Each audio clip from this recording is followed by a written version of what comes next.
Into the fire. Run. Run!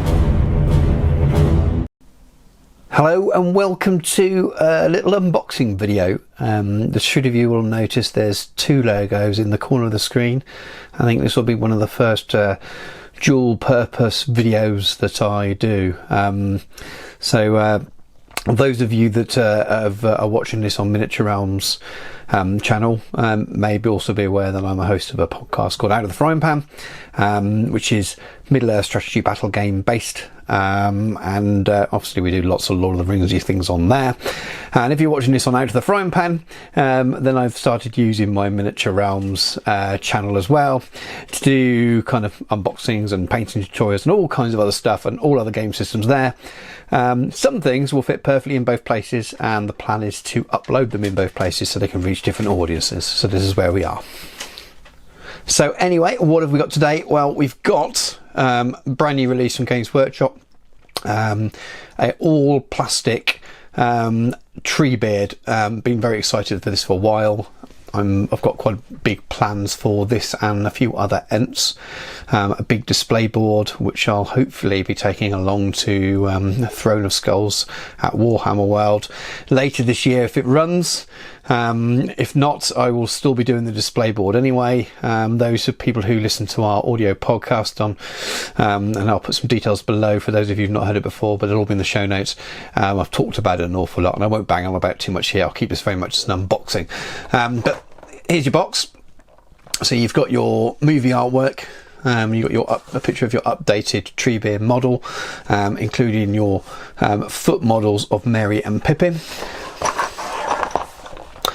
And your very standard things that you get on the back of a Games Workshop box. So you've got some idea of paint scheme using the GW paints, close-ups of the models, etc. So what the plan will be, we'll have a quick look at the sprues, then I'll cut away and I'll come back with it built, and then I'll review the model the way what I think of it when it's fully in hand. I won't always be able to do that as part of an unboxing video, but these were quite special, so I thought I'd have a go. So your obligatory how to build guide, which many years ago I didn't used to follow, but the Games Workshop models are getting so intricate now that I find you really need to. And I think there's an update on the Warhammer community page, because there's a couple of pieces that are listed on the sprue. It might be from memory 61 and 62, which don't show up in this guide, and there is an updated guide. I think they're already on the guide, and there were lots of people in the Games Workshop Middle-earth groups and things saying, where do these bits go? But anyway, problem solved by them re-uploading it. Let's have a little quick look at the sprues.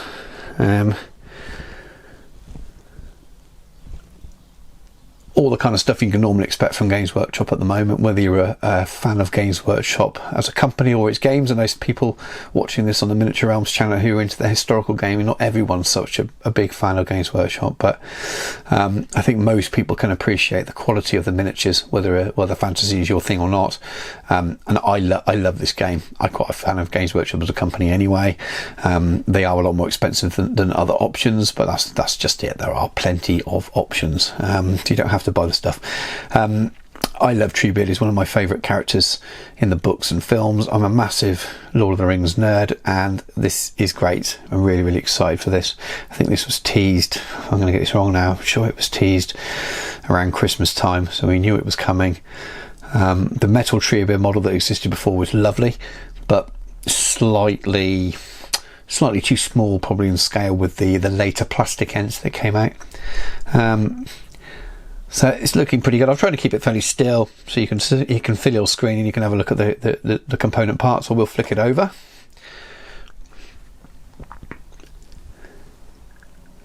So you've got options to build Merry and Pippin sitting on the top of Treebeard throwing stones. I haven't built it yet, but I'm hopeful that they will be. You can build them so that you can take them on and off, maybe magnetise them. If I don't have to, I'm quite happy for them just to perch on, so we'll have to see how tightly they fit. You'll find out in the second part of this video. But it looks very cool so far. Looking forward to building this. There we are, looking at the second sprue. This is one of those models where there's lots and lots of small bits, and they're all little bits of bark or tree. So not quite as exciting on the sprue as some other things might be. But I don't think this is going to focus with me moving it around the way I am. But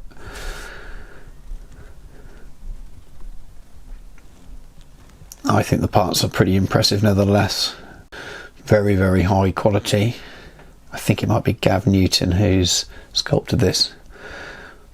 Put in the comments if I'm wrong, but okay, really, really excited to go and build it. That's what I'm going to do now. So we'll cut away now and we'll come back with the built model and we'll discuss it. It won't be painted, by the way. I haven't got that much time.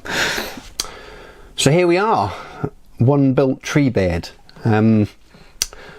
I think it's completely representative of the skill within the plastic kits that Games Workshop has these days. It went together very easily. I will say you definitely need to follow the instructions. I mean, I've been a hobbyist and gamer for a number of years, and probably up until about 5 or 6 years ago you could get away without the instructions for a lot of things. I would say with the way that the models, these 3D design models, are cut now by Games Workshop and then sort of added to the sprues, they squeeze on as much as possible on the sprues these days, that they're cut in ways that you would never have imagined, and they're a bit like a jigsaw puzzle. Without the instructions, it would be impossible. I think if you had all the bits cut off the sprue and you didn't have the instructions, so you didn't have the numbers, this would be essentially a jigsaw puzzle. I'm not saying it couldn't be put together, but it would be quite infuriating, and the odd bit might be wrong. But they provide you very, very good instructions. That saying, there is a mistake on the instruction booklet that you get with this kit. They've corrected it with a PDF version on Warhammer Community, but there are 2 pieces which are shown as already attached on the 3D pictures that are shared with those instructions. I think it's 61 and 62. One's the toe and one part's, I think, I can't remember the other part is, might be someone on the head or something. So you can check those. There's a lot of chat in the community for Middle-earth strategy battle game. If you're listening to watching this on Miniature Realms, if you're watching this on Out of the Frying Pan, you'll know this anyway. But if you are more of a casual Lord of the Rings kind of modeler collector, and you're not on the Facebook groups and things, you may buy this and try to build this without realising those things. I imagine there's probably a much smaller fraction of people who play the game on those Facebook groups than the wider community, the people who just play at home and might just pick this up in a shop at the off chance, especially with it being such an iconic model. But anyway, back to the sculpt and the model itself, which is more important. Beautiful. It might actually be one of the most impressive plastic kits I've built. It looks so much more like the Treebeard from the film than the original Treebeard that was sculpted for metal. As beautiful as that is, and I own a copy, and in fact I've got 2 copies, one in metal and one in the GW resin, as it's called now. I will be using the GW resin one to convert into a different ent. The metal I will at some point paint up just as a classic model for the shelf. So I do love them, but it just shows as time passes, so we're 20 years from the films this year, I believe. At least one of the films is 20 years on. And the same goes with the ability to produce miniatures, and Games Workshop wouldn't have been able to do this back then. So beautiful sculpt, really, really lovely. I've blue tacked it to the base, so there is a chance it may fall off. He's part of a big project later in this year with a display board and a whole, I say army, there's only about 5 or 6 of them, ents. But let's pop so you got Merry and Pippin, who can sit on the top there. I might be able to get some really tiny magnets in here just to make them so they're not loose. We'll see. I don't want the magnet to show when they're not on. But they're almost out of shot there, but they look absolutely fantastic. It's a very dynamic pose, really, really lovely. And then the last 2 bits, you do get their newer foot models with them. Let me grab my painting handle. and let's move everything else out of shot so we can get this to focus properly. There we go, focused. So this is Pippin.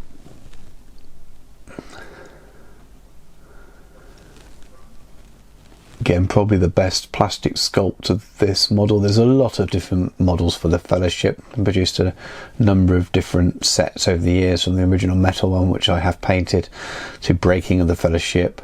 Lots of sort of individual ones, but this is very, very good in terms of standout sculpt. Probably the best in my opinion. Whether it's my favourite, I'm not sure. Some have some wonderful character. Let's have a little look at Merry.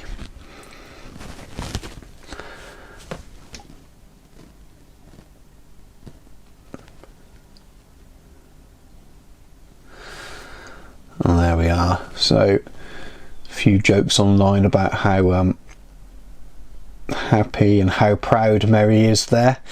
I think Dominic Monaghan would be very happy with the depiction of him in a certain area. Whether it's anatomically correct or not, I'm not sure, but lovely sculpt. The Ent draft definitely doing its job there. But wonderful, as I say, dismounts. They're not dismounts at all. They're just foot models, but so much character in these. Love this. This is probably my favourite out of the two Hobbits. He's probably my favourite character actually in the films. I don't know if he's in the books, but the way he's portrayed in the film, it's very cool. Right, but that's it really. Let's get Treebeard back in shot again and mess all the focusing up one more time. So I love this model. Really enjoyed putting it together. Took me a couple of hours. You do want to take your time and just sort of, there wasn't much cleanup to do, very little cleanup to do, mainly just where you trim it off from the sprue. Any little mould lines, and there's barely any these days anyway, are hidden by the way it goes together, which is just so clever. But really enjoyed building it. I'm looking forward to painting it. It won't be a few months for that because, as I said, it's part of a bigger project. But yeah, thanks for watching. So as this is the first proper dual channel video, so to speak, if you were from either of the other camps, so if you are a Miniature Realms subscriber and you haven't subscribed to Out of the Frying Pan, if you do like Lord of the Rings models and modelling, head over there. There's links below. The channel is very much a supporting act to our audio podcast Out of the Frying Pan. So that's what Out of the Frying Pan is primarily. So it's not a big channel with loads and loads of videos going up. There'll be much more videos going up on the Miniature Realms. And then from the other side, if you're a Out of the Frying Pan viewer and listener to the podcast, head over to Miniature Realms, links below, and that's my personal YouTube channel and my painting business, and I have Facebook and Instagram and Twitter and all the things to do with that as well. And I will be sharing unboxings and painting videos and vlogs and things for lots of other game systems and things. I don't play lots of other game systems, but I do a lot for work, and there's some historical things on there as well, so you may interest some of you. But anyway, thanks for watching. Check the links out below and I'll catch you soon. Out of the frying pan and into the fire. Run! Run!